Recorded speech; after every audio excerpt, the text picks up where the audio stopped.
ఓం శ్రీ సాయిరాం. సాయి గురుకులం కార్యక్రమానికి స్వాగతం. సనాతన ధర్మంలో భిక్షకు ప్రధానమైనటువంటి పాత్ర ఉంది. అంతేకాదు ఆధ్యాత్మిక మార్గంలో దానికి ఒక విశిష్టమైనటువంటి స్థానం ఉంది. అందుకని సనాతన పరబ్రహ్మ అయినటువంటి శ్రీ సాయిబాబా వారి యొక్క ఉపాధిని భిక్షగా ఎంపిక చేసుకున్నారు. భిక్ష అనేటువంటిది కేవలం ఇతరుల వద్ద యాచించడం కాదు. భిక్ష నేను అనేటువంటి అహంకారాన్ని పూర్తిగా తొలగిస్తుంది. భిక్ష నాకంటూ ఏమీ లేదు, నేను పూర్తిగా పరమాత్మ పైన ఆధారపడి ఉన్నాను అని చెప్పి తెలియజేస్తుంది. బాబా భిక్ష ఎందుకు ఎంపిక చేసుకున్నారో ఈ రెండు సందర్భాలను మనం పరిశీలిస్తే తెలుస్తుంది. నేను అనేటువంటి అహంకారం భిక్ష తీసివేస్తుంది అని మాట్లాడుకున్నాం కదా. ఎస్, బాబా కూడా నేను పరమాత్మను, నేను పరబ్రహ్మను అనేటువంటి అహంకారం ఎప్పుడూ కూడా రాకుండా ఉండడానికి, మరి పరమాత్మకు అహంకారం రావడం ఏమిటి? కలియుగంలో మాయ ఎవరినీ కూడా వదిలిపెట్టడు. బాబా అదే చెప్తూ ఉండేటువంటి వారు, మాయ ఎవరిని వదిలిపెట్టదు, నన్ను కూడా కవ్వించాలని చూస్తుంది మాయ. ఒక్క క్షణం ఏమరపాటుగా ఉంటే మాయ నన్ను కూడా కబలించేస్తుంది. హరిహర బ్రహ్మాదులకే తప్పలేదు మాయ ప్రభావం, నేను ఎంతటి వాడిని. ఎప్పుడైతే నేను అనేటువంటిది వస్తుందో మాయ మనల్ని కబలించి వేస్తుంది. అందుకనే బాబా నేను అనేటువంటిది ఎక్కడా కూడా వారు చూపించలేదు. ఎందుకంటే వారు పరబ్రహ్మగా వారు అనేక లీలలు చేస్తే అనేక మంది భక్తులు అడగకుండానే ప్రసాదాలను భోజనాలను తీసుకొచ్చేటువంటి వారు. కానీ బాబా షిరిడీకి వచ్చినటువంటి తొలినాళ్లలో ఎటువంటి ప్రత్యక్షమైనటువంటి లీలలు వారు చేయలేదు. చేయకపోగా తాను ఒక ఫకీరునని, కేవలము భిక్షపైనే ఆధారపడి ఉన్నానని చెప్పి ఇల్లు తిరుగుతూ భిక్ష చేసినటువంటి గొప్ప పరమాత్మ. చాలామంది అంటూ ఉంటారు కదా, బాబా సనాతన ధర్మంలో లేరు, బాబా సనాతనుడు కాడు అని చెప్పి. మరి బాబా సనాతనుడు కాకపోతే సనాతన ధర్మంలో ఎంతో ప్రాముఖ్యం ఉన్నటువంటి ఆధ్యాత్మిక మార్గంలో విశిష్ట స్థానం ఉన్నటువంటి భిక్షను బాబా ఎందుకు ఎంపిక చేసుకున్నారు? ఈ ఒక్కదాన్ని పరిశీలిస్తే మనకు తెలుస్తుంది కదా. బాబా సాక్షాత్తు సనాతనుడు. సనాతన ధర్మాన్ని తన జీవితంలో ఏ విధంగా ఆచరించారనడానికి ఒక్క భిక్ష చాలు కదా. భిక్ష అనేటువంటిది గొప్ప ఉన్నత స్థానం కలిగినటువంటిది. పారమార్థికమైనటువంటి మార్గంలో భిక్ష నేను అనేటువంటి అహంకారాన్ని తొలగించడమే కాదు, పరమాత్మ పైన నేను పూర్తిగా ఆధారపడి ఉన్నాను. పరమాత్మ నాకు ఎక్కడైతే ఆహారాన్ని ఇస్తారో, ఎక్కడైతే భిక్షను నాకు ప్రాప్తింపజేస్తాడో అదే మహాప్రసాదంగా నేను స్వీకరిస్తాను అని చెప్పి బాబా ఆ రోజు భిక్ష అనేటువంటి ఉపాధిని వారు ఎంచుకున్నారు. ఇంకొక ముఖ్యమైనటువంటి విషయం ఏమిటంటే, భిక్ష వైరాగ్యాన్ని సిద్ధింపచేస్తుంది. ఆస్తులు, సిరి సంపదలు ఇవేవి కూడా శాశ్వతం కాదు అనేటువంటి భావన తీసుకొస్తుంది బాబా. అందుకనే భిక్ష అనేటువంటి ఉపాధి తీసుకున్నారు కాబట్టి వారు పూర్తి వైరాగ్య స్థితిలో ఉన్నారు. దేనిపైన కూడా వారికి మక్కువ ఉండేటువంటిది కాదు, దేనిని వారు పట్టించుకునేటువంటి వారు కాదు. వారు ఉన్నటువంటి స్థితిలో ఆనందంగా వారు జీవించినటువంటి స్థితి వారిది. అందుకనే ఈరోజు ఈ కలియుగంలో గురు పరబ్రహ్మ స్వరూపంగా శ్రీ సాయిబాబా కొన్ని కోట్లాది మంది జనులతో వారు ఆరాధించబడుతున్నారు. కొన్ని కోట్ల మంది జీవితాలను వారు ఉద్ధరిస్తున్నారు. బాబాకు దేనిపైనైనా మనకు మక్కువ ఉండడం మనం గమనించామా? ఎందువల్ల ఇది కలిగింది? బాబా యొక్క అవతార ప్రస్థానానికి పూర్తిగా ఆధారం భిక్షయే. వారు భిక్ష 5 ఇళ్లల్లో చేశారు. ప్రతిరోజు చేసేటువంటి వారు, అవసరమైతే రోజుకు 10 సార్లు అదే భిక్షాగృహాలకు వెళ్ళేటువంటి వారని చెప్పి మనం చదువుకుంటాం. భిక్షాగృహాలకు ఎందుకు వెళ్ళారు? తను పరమాత్మగా కొలవబడుతున్న అనేక మంది కోటీశ్వరులు, కర్మా తెగకు చెందినటువంటి బ్రాహ్మణులు, ఉత్తములు అనేక మంది వచ్చి పాదసేవ చేస్తున్నా సరే బాబా భిక్ష అనేటువంటి వృత్తిని ఎందుకు వదలలేదు? ఎందుకనంటే ఒక వైరాగ్య స్థితిని ఎప్పుడూ కలిగి ఉండాలనేటువంటి దాంతో బాబా భిక్షను వదలలేదు. ఎందుకంటే మనం చూస్తూ ఉంటాం, మనుషులైనా ఎవరైనా సరే కొద్దిమంది వచ్చి పొగిడితే, వారి మహత్తుని కీర్తిస్తే అహంకారం తలకెత్తుతుంది. అంతేకాదు అనేక రకాలైనటువంటి విషయాలపైన వాంఛ కలుగుతుంది. ఈరోజు మనం ఆధ్యాత్మిక మార్గంలో కూడా చూస్తూ ఉంటాం. ఒక సాధు సత్పురుషులే కావచ్చు, ఇప్పుడున్నటువంటి పీఠాధిపతులు కావచ్చు, రకరకాలైనటువంటి సాధకులు కావచ్చు, ఆశ్రమాలు నిర్వహించేటువంటి వాళ్ళు కావచ్చు, వాళ్లకు ఏముంటుంది మనసులో? భక్తులు పెరిగినా కొద్దీ ఇక్కడ ఫెసిలిటీస్ పెరగాలనేటువంటి కాంక్ష ఉంటుంది. బాబా వారి జీవిత పర్యంతంలో కూడా దేనిని భక్తుల నుంచి కోరుకోలేదు. ద్వారకామాయిని నేను రిపేర్ చేస్తా అని చెప్పి, ద్వారకామాయి ప్లేస్లో అవసరమైతే పాలరాతి భవనాన్ని నిర్మిస్తామని చెప్పి భక్తులు పోటీ పడితే, మీరు నిర్మించాల్సినటువంటిది ఇది కాదు, ఈ ద్వారకామాయి తల్లికి ఏ లోటు లేదు, ఈ తల్లి నాకు నిలువ నీడనిచ్చింది, ఇది చాలు, వెళ్ళి గ్రామదేవతల ఆలయాలను పునరుద్ధరించండి అని చెప్పాడు. ఎంత వైరాగ్య స్థితి ఉంటే అది చెప్పగలుగుతారు. ఈరోజు ఒక ఆశ్రమం నిర్వహిస్తూ ఉంటారు, నా ఆశ్రమంలో కాకుండా ఈ గ్రామంలో ఇంకొక చోట అవసరం ఉంది, ఆ డబ్బును అక్కడ ఖర్చు పెట్టండి అని చెప్పేటువంటి ధైర్యం ఎవరికైనా ఉంటుందా? సాధువులకు కానీ లేకపోతే ఆశ్రమం నిర్వాహకులకు కానీ ఉండదు, పీఠాధిపతులకు కూడా ఉండదు. ముందు మన పీఠంలో అనేక సౌకర్యాలు రావాలి, వచ్చిన తర్వాత కూడా మరిన్ని సౌకర్యాలు వస్తూనే ఉండాలని చెప్పి కోరుకుంటారు తప్ప అటువంటి వైరాగ్య స్థితి ఉండదు. కొంతమంది అనవచ్చు, సాధువులకు పీఠాధిపతులకు అక్కడ సౌకర్యాలు పెరిగితే వారికి ఏమిటి అని చెప్పి. కేవలం మేము ఉన్నటువంటి స్థానం మాత్రమే అభివృద్ధి చెందాలి, ఇక్కడ మాత్రమే ఫెసిలిటీస్ పెరగాలి, ఇది మాత్రమే విస్తరించాలనుకోవడము అది వైరాగ్య స్థితి కాదది. అంటే అది ఇంకా కూడా కావాలి అనేటువంటి స్థితిని మనకు అక్కడ తెలియజేస్తుంది. కాబట్టి వైరాగ్య స్థితిని భిక్ష మనకు ప్రబోధిస్తుంది. అందుకనే బాబా భిక్ష ఎప్పుడూ కూడా వదలలేదు. ఇంకొకటి, భిక్ష సమతాభావాన్ని పెంచుతుంది. ఈరోజు మీరు అందరూ కూడా భిక్ష చేస్తున్నారు కదా, మీలో ఎంత గొప్ప సమతాభావం పెరుగుతుందంటే, ఎవరైనా సరే మీ జోలిలో భిక్ష వేసినా వెయ్యకపోయినా మీ మనస్సులో ఏముంటుంది? బాబా యొక్క కృప వీళ్లకు లభించాలి అనేటువంటి కాంక్షనే ఉంటుంది. అంతేకాదు ఆ భిక్ష కోసము మనము తారతమ్యాలు చూడం, అందరినీ అడుగుతాం.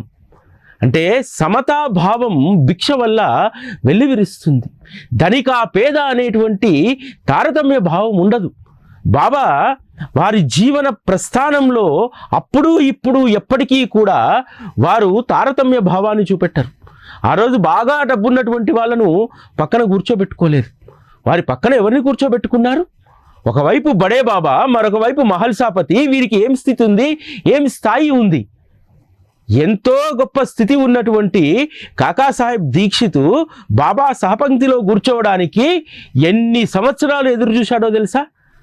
మరి బాబాకు సమతా మమత లేకపోతే కాకాసాహెబ్ దీక్షిత్ లాంటి వారిని, బూటీ లాంటి వారిని రాగానే పక్కన కూర్చొని పెట్టుకునేటువంటి వారు కదా భోజనానికి. అంటే వారు ఎంపిక చేసుకున్నటువంటి ఉపాధి సమతా భావాన్ని సూచిస్తూ ఉంది. అందుకు అనుగుణంగానే వారు ఆచరణలో కూడా చూపెట్టారు కదా. సమత మమత అనేటువంటిది ఉండాలి. ధనిక పేద అనేటువంటి తారతమ్యం చూడకూడదు. ధనికులను ఆదరించుకోవాలి, పేదవాడిని దూరంగా పెట్టాలనేటువంటిది ఏ రోజు కూడా బాబా ఆ విధంగా వ్యవహరించలేదు, ప్రవర్తించలేదు. అందరినీ సమానంగా చూశాడు. రాజు, పేద, జమీందారులు ఎవరు వచ్చినా సరే అందరినీ సమానంగా ఆదరించాడు. ఇది దేనివల్ల వచ్చింది? భిక్ష వల్ల ఈ సుగుణాలన్నీ కూడా మీలో కూడా ఉద్భవిస్తాయి అనేటువంటి విషయాన్ని బాబా ఎంత అద్భుతంగా భిక్ష ద్వారా తెలియజేశారు కదా. భిక్ష గొప్ప మహత్తు కలిగినటువంటిది. ఈరోజు ఎవరైతే గురు పౌర్ణమికి భిక్ష చేస్తున్నారో ఆ భిక్ష చేసేటువంటి వాళ్ళకు కలిగేటువంటి ప్రయోజనాలు చెప్తాను వినండి. బాబా ఎందుకు భిక్ష చేశారు? ఆ గ్రామంలో ఉన్నటువంటి వారి యొక్క కర్మలన్నీ తీసివేయడానికి, పంచసూన మహాపాపాల నుంచి వారిని విముక్తి చేయడానికి వారు భిక్షను స్వీకరించారు. బాబా భిక్ష చేసినటువంటి గృహాల్లో సిరి సంపదలు వెల్లివిరిశాయి. వారి యొక్క ఆది వ్యాధులు నివారించబడ్డాయి. నందురామ్ మార్వడి రోగగ్రస్తుడై బాబా దగ్గరికి వస్తాడు. నందురామ్ మార్వడి ఇల్లు భిక్షాగృహం కదా షిరిడీలో.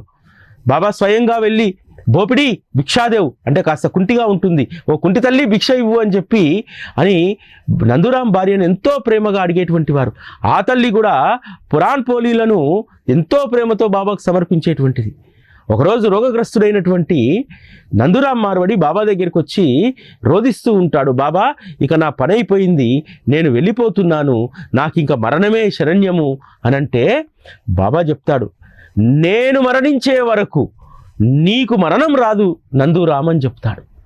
ఎందుకు? ఆ గృహంలో ఉన్నటువంటి కర్మలన్నింటినీ కూడా వారు స్వీకరించారు, అందుచేత అభయాన్నిచ్చాడు. బాబా మహాసమాధి అయిన తర్వాత 5 సంవత్సరాలకు నందురాం మార్వడి మరణిస్తాడు. బాబా ఇచ్చినటువంటి అభయం అది వాస్తవంలో రుజువైంది కదా. అంటే ఈరోజు భిక్ష చేసేటువంటి మనం ఎంత గొప్ప సేవ చేస్తున్నామంటే గొప్ప పరోపకార సేవ చేస్తున్నాం. ఎవరి కర్మలైతే బాబా స్వీకరించదలుచుకున్నాడో, ఎవరి కర్మలనైతే వినాశనం చేయదలుచుకున్నాడో అటువంటి గృహాలకు వారు స్వయంగా వెళ్ళలేరు కాబట్టి మనల్ని పంపించి వారి యొక్క కర్మల తీవ్రతను తగ్గించడానికి వారి నుండి వారి భిక్షాజోలిలో దక్షిణను తీసుకుంటున్నారు. ఇది ఎంత గొప్ప పరోపకార సేవో తెలుసా? ఇంత పరోపకార సేవ జన్మలో ఇంకెవరూ కూడా చేయలేరు. ఈరోజు మీరు చేసేటువంటి భిక్ష, మీరు మాత్రమే కాదు నాతో సహా అందరూ చేసేటువంటి భిక్షా దీక్ష వల్ల మనం గొప్ప పరోపకార సేవ చేయబోతున్నాం. నేను క్రితం వారం చెప్పినట్టు పరోపకార సేవ కేవలం భిక్ష ద్వారా సేకరించినటువంటి ఆ ధనంతో అవసరార్థులకు ఆహార ధాన్యాలు ఇవ్వడం మాత్రమే కాదు, అంతకు మించినటువంటి గొప్ప పరోపకార సేవ మనం భిక్ష చేయడం. ఎందుకంటే మీరు ఎవరి దగ్గరైతే భిక్ష స్వీకరిస్తారో వారి కర్మల తీవ్రత తగ్గుతుంది. దాని ద్వారా వారికి మీరు ఎంత మేలు చేసినట్టు సాక్షాత్తు బాబాయే మీ రూపంలో వారి కర్మలను తొలగించడానికి మిమ్మల్ని బాబా ఎంపిక చేసుకున్నాడు. భిక్షలో పాల్గొనడం అనేటువంటిది ఆషామాషి కాదు. భిక్ష కేవలం ఏదో మన కోరిక కోసమో బాబా పైన ప్రేమ కోసమో కాదు, నిన్ను ఒక సాధనంగా బాబా ఎంపిక చేసుకున్నాడు. ఎవరి కర్మలైతే ఆయన తీసేయదలుచుకున్నాడో వారి ఇంటికి నిన్ను పంపిస్తున్నారు. మీరు ఖచ్చితంగా చెప్పండి, భిక్ష యొక్క మహిమ గురించి మీరు తప్పకుండా ఈ విధంగా చెప్పండి, అయ్యా మీరు ఊరికే ఇవ్వవద్దు. ఆ రోజు బాబా ఎందుకు భిక్ష స్వీకరించేటువంటి వారు? జనుల యొక్క కర్మలను తీసివేయడానికి, వారికి పుణ్యాన్ని ఆర్జించి పెట్టడానికి, వారి జీవితాలను సుఖమయం చేయడానికి భిక్ష చేసేటువంటి వారు. ఈరోజు బాబా నేను పట్టుకున్నటువంటి ఈ భిక్షాజోలి రూపంలో మీ వద్దకు భిక్షకు వచ్చాడు. మీ దగ్గర తీసుకునేటువంటి ఆ దక్షిణ వల్ల మీ కర్మల తీవ్రతను బాబా తగ్గించదలుచుకున్నాడు. కాబట్టి హితోధికంగా నీ శక్తి మేరకు ఎంత భిక్ష ఇవ్వగలుగుతావో అంత భిక్ష ఇస్తే నీ యొక్క కర్మలు అన్నీ నశించబడతాయి అనేటువంటి విషయం చెప్పండి. ఇది అక్షర సత్యం. భిక్షలో పాల్గొన్నటువంటి వాళ్ళు భిక్ష చేసేటువంటి వాళ్ళకంటే కూడా అదృష్టవంతులు. నేను కూడా భిక్షను చేస్తాను. ఇప్పుడు ఉన్నటువంటి పరిస్థితుల్లో ఎక్కువగా బయటికి వెళ్ళి భిక్ష చేయడం నాకు కూడా కొంచెం ఇబ్బంది. కాబట్టి మీ అందరి కోసం ఆన్లైన్ ద్వారా నాకు భిక్షను సమర్పించండి. ఆ భిక్ష సమర్పించిన తర్వాత వాట్సాప్లో పెట్టండి, ఇది అనిల్ సార్ భిక్షా జోలి కోసం నేను సమర్పించినటువంటిది అని చెప్పి. మరి భిక్ష మీరు చేసి పరోపకార సేవ చేస్తూ ఇతరుల యొక్క కర్మలన్నీ కూడా బాబా మీకు ఇచ్చినటువంటి జోలిలో వేసుకుంటున్నారు కదా. మరి మీకు కూడా మంచి జరగాలి కదా, మీకు కూడా ఉన్నటువంటి కర్మలన్నీ తొలగిపోవాలి కదా. అందుకని మీకోసం ఆన్లైన్ భిక్షా జోలెను 15వ తారీఖు నుంచి ప్రారంభిస్తాను. మీరెవరైతే దాంట్లో భిక్ష సమర్పిస్తారో తప్పకుండా ఆ స్క్రీన్ షాటు మరియు మీ పేరు ఏ ప్రాంతం నుంచి అనేటువంటిది చెప్పండి. అదేవిధంగా భిక్ష చేసినటువంటి తొలి రోజు మీకు కలిగినటువంటి అనుభవాన్ని మన వాట్సాప్ గ్రూప్లో పెట్టండి. ఈ భిక్ష నా భిక్షా జోలికి ఎందుకు సమర్పించారో అనేటువంటి విషయాన్ని కూడా వాయిస్ మెసేజ్ ద్వారా లేదా టెక్స్ట్ మెసేజ్ ద్వారా పెట్టండి. ఈ అద్భుతమైనటువంటి ఆనందాన్ని మనందరము కలిసి పంచుకుందాం. భిక్ష చేసేటువంటి ఈ 41 రోజులు ఆనందమే ఆనందం. అనేక అద్భుతమైనటువంటి అనుభవాలను మనం పొందుతాం. జీవితంలో ఇప్పటి వరకు చూడనటువంటి ఆనందాన్ని మనం అందరము కూడా ఆస్వాదిద్దాం.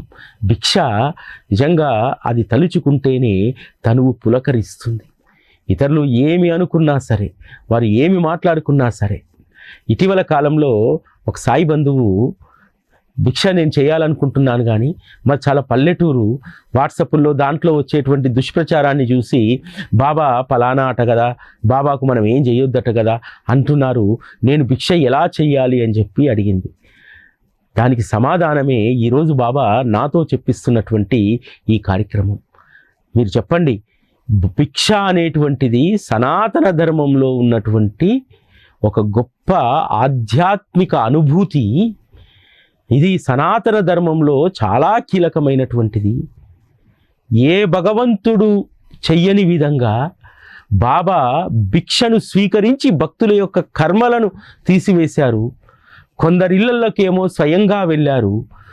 ముంబై, నాగ్పూర్, పూణే, ఇండోర్ అనేక ప్రాంతాల్లో ఉన్నటువంటి భక్తులను తమ వద్దకు తెచ్చుకొని చెయ్యి చాచి మరీ భిక్ష అడిగి వారి కర్మలను నివారించాడు కదా. ఎందుకు బాబా దక్షిణ స్వీకరించాడు? దేనికోసం? ఆ దక్షిణ స్వీకరించి బాబా ఏమన్నా 100 ఎకరాల్లో ఆశ్రమం కట్టుకున్నాడా?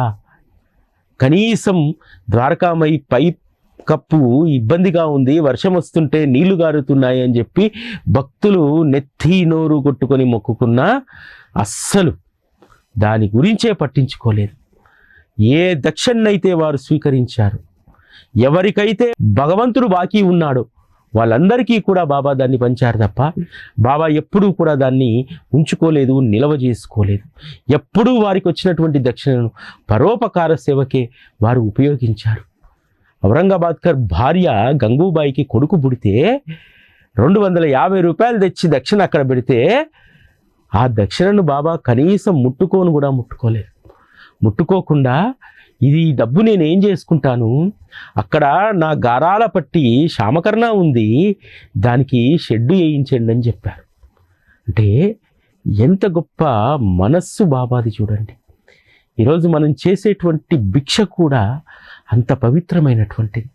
ఆ భిక్ష బాబా ఏమన్నా ఆ ధనాన్ని స్వీకరించి ఆయన కూడబెట్టుకుంటాడా?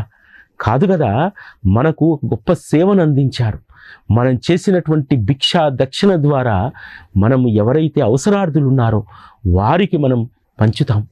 బాబా కూడా 5 ఇళ్లల్లో భిక్ష చేసేవారు కదా. తెచ్చినటువంటి ఆహారాన్ని ద్వారకామయ్య నడి ఈ ఇంట్లో పెట్టుకొని వారు ఒక్కరే తిన్నారా? కాదు.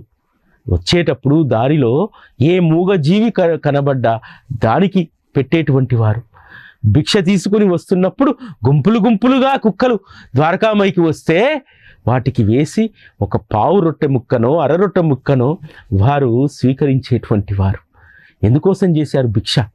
భిక్షలో ఉన్నటువంటి ప్రధాన పరమార్థం ఏమిటంటే ఆ భిక్ష కూడా పరోపకారానికి ఉపయోగపడాలి. అది చేసింది మన కోసం కాదు, అందుకు బాబా కోసం కూడా కాదు, అది ఇతరుల యొక్క పరోపకార సేవకు అది వినియోగించబడాలనేటువంటిది బాబా యొక్క లక్ష్యం. ఈరోజు మీరందరూ కూడా అదృష్టవంతులు. ఇప్పటి వరకు దాదాపు ఒక 60-70 మంది మీ గోత్రనామాలను, మీ పేర్లను భిక్షకు నమోదు చేసుకున్నారు.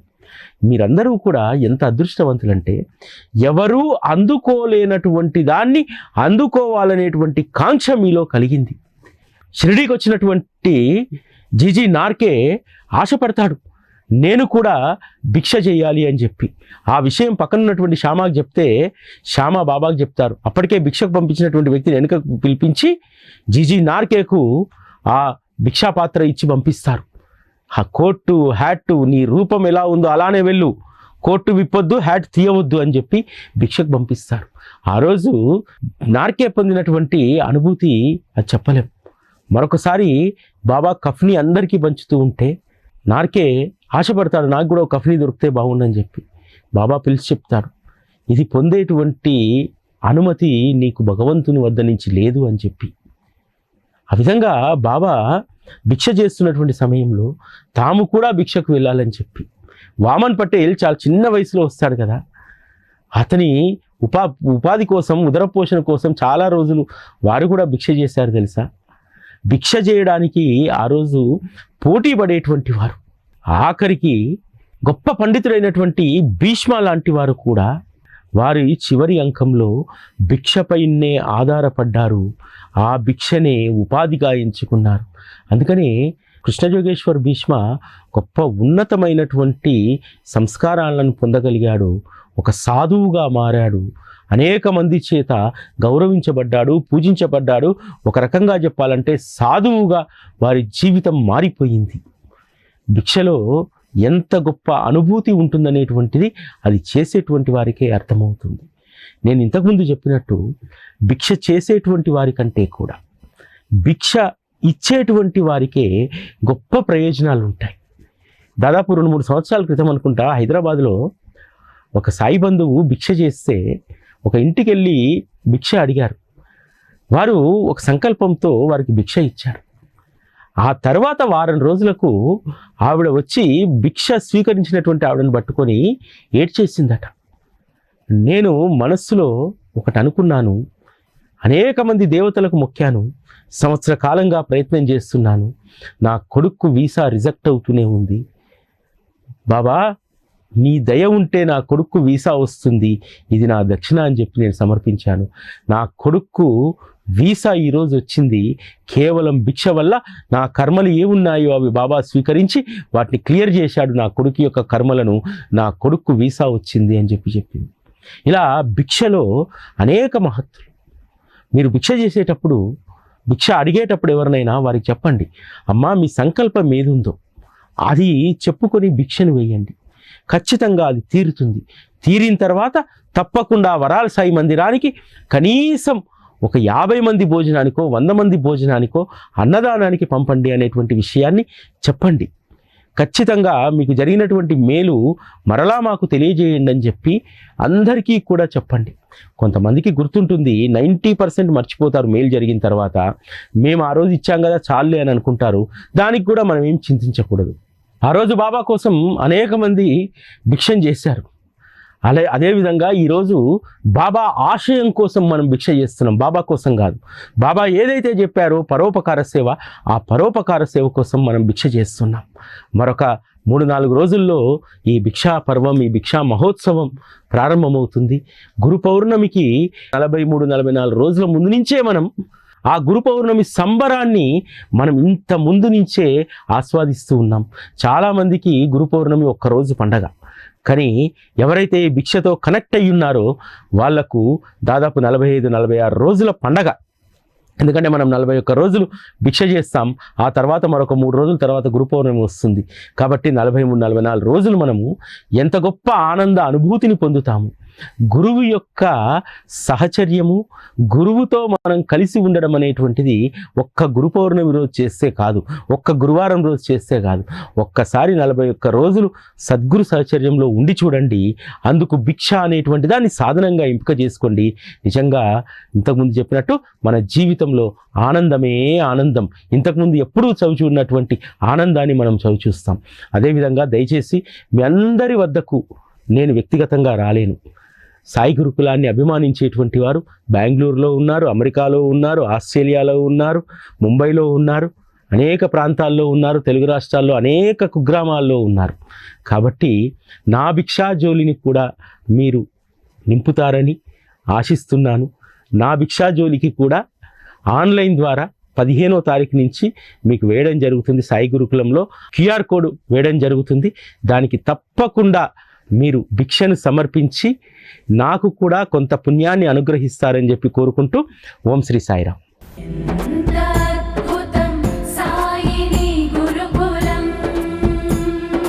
శిక్షణే తప్ప శిక్షలు లేని శరణాగతి సౌదం.